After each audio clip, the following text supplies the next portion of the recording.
E aí, já pensou em ganhar muito dinheiro com um canal de corte igual esse daqui que você está assistindo? No primeiro link da descrição temos um aulão para você que quer começar um canal de cortes e faturar muito aqui na internet. Também teremos planilhas que irão te ajudar na hora de organizar a produção do seu canal. Tá esperando o quê? E aí uma pergunta que todo mundo faz é o seguinte: poxa, eu vejo todo mundo falar que o universo está expandindo. Se está expandindo, como que Andrômeda vai bater na gente?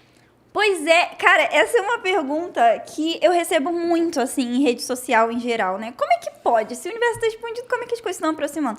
É porque quando a gente fala em universo larga escala, tem duas coisas que regem, né? Que é a energia escura. Ó, lembrando aqui que matéria escura e energia escura são coisas diferentes. Então, matéria escura vem de uma questão física bem diferente da energia escura. Então, a energia escura o universo está se expandindo aceleradamente e a gente acredita, e a gente deu o nome do motivo dessa expansão acelerada de energia escura, que seria um tipo de antigravidade. E a gente tem a gravidade. Então, o que acontece é que, sim, o universo está se expandindo. Mas se duas coisas estão muito próximas, a gravidade pode acabar vencendo. Então, são duas coisas que estão aí, a energia escura meio que está afastando as coisas e a gravidade está juntando. Então, se você está muito próximo, você vai acabar... a gravidade acaba vencendo. Então, nessa luta aqui, no caso tipo da Via Láctea e Andrômeda, a gravidade acaba vencendo e elas vão colidir e se tornar uma galáxia só. Então, é meio por aí. Porque dentro dos aglomerados, o pessoal gosta de falar que o aglomerado é a maior estrutura unida pela gravidade, né? Onde a gravidade ainda manda, né? Isso é uma coisa interessante, porque muitas pessoas me perguntam, mas e os superaglomerados? É porque, na verdade, os aglomerados, elas são as maiores estruturas que tiveram tempo de colapsar gravitacionalmente. Os superaglomerados, eles não estão formados ainda. Então, é por isso que a gente fala isso aí, que os aglomerados, eles são as maiores estruturas que tiveram tempo para colapsar gravitacionalmente. Os superaglomerados, eles são estruturas que são ainda maiores, mas eles meio que estão se formando ainda. Uhum. Então, não é uma estrutura meio que formada, vamos dizer assim. E aí, então, para o pessoal entender, para você verificar essa expansão aí do universo, você tem que observar uma galáxia que está num outro aglomerado. E aí, sim, o pessoal consegue fazer essa conta, né? Uhum. Porque você observa a Andrômeda, hoje ela está... Dentro do aglomerado, uma galáxia pode se aproximar de uma outra, depois pode se afastar e tudo, né? Depende ali da complicação toda. As galáxias estão se movendo. Isso que você falou da gente não ver a nossa... que a gente não tem tecnologia para ver a nossa galáxia de fora. Então, é isso que você falou. Que essas imagens que vocês veem, gente, que é tipo...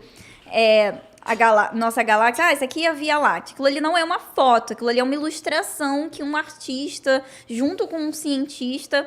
fez, entendeu? Mas não tem foto da Via Láctea de fora, porque a gente não tem tecnologia para mandar uma sonda para fora da nossa galáxia, porque a gente está muito longe disso. Está muito longe disso, exatamente. Muita gente pergunta, né? Não, mas isso aqui é uma foto da Via... Não, isso não é uma foto, não.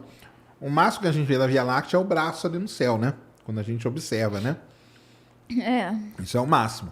Então, isso aí é muito importante. Então, é isso aí. Os aglomerados são isso. Então, a galáxia, ela se... aglomera. E os aglomerados são importantes por quê? Fala aí, pessoal. O que a gente consegue... Então, essa é uma grande... Então, toda vez que eu tenho que apresentar meu trabalho, eu geralmente começo falando exatamente isso. Por que caralhos eu estudo o que eu estudo, sabe? E é justamente... É importante ter essa motivação, né? Mas é muito o que eu falei no começo. Os aglomerados, eles estão ligados a grandes questões, como da onde a gente veio para onde a gente vai, nesse sentido de evolução do universo, sabe? O universo, ele começou no Big Bang e ele vai se expandindo. E o futuro dele depende justamente de modelos cosmológicos, que são os modelos de universo, né? Como que a física rege tudo que tem no universo. E para restringir diferentes modelos, uma das observações que a gente precisa é de aglomerados de galáxias. Então, essa é uma coisa. A outra coisa também é a questão das galáxias em si. Porque uma galáxia que ela tá sozinha, isolada de todo mundo, ela vai evoluir de uma forma. As galáxias, elas evoluem. Então, eu vou começar por aqui, que isso é importante. As galáxias, elas não ficam sempre a mesma coisa. Tudo no universo tá se modificando e mudando para alguma outra coisa. Então, as galáxias, uma galáxia sozinha, ela vai evoluir de um jeito. Uma galáxia que está num aglomerado, ela vai evoluir de outro jeito. E uma galáxia que está num grupo, ela vai evoluir em outro jeito. Porque o ambiente que as galáxias estão meio que interfere nessa evolução. Pode fazer uma analogia com o ser humano, né? O ambiente... O ambiente interfere no jeito que você... Se você vive numa cidade do interior, sua vida vai ser de um jeito.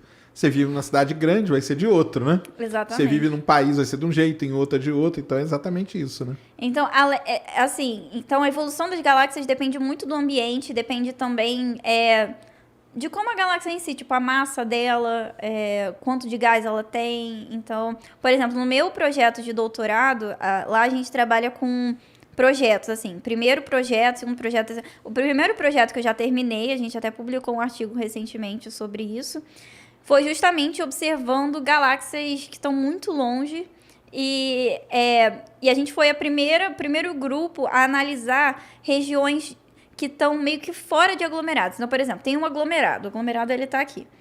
E aí o que a gente fez foi meio que, nesse universo distante, estudar as galáxias que meio que estão caindo, mas estão fora do aglomerado.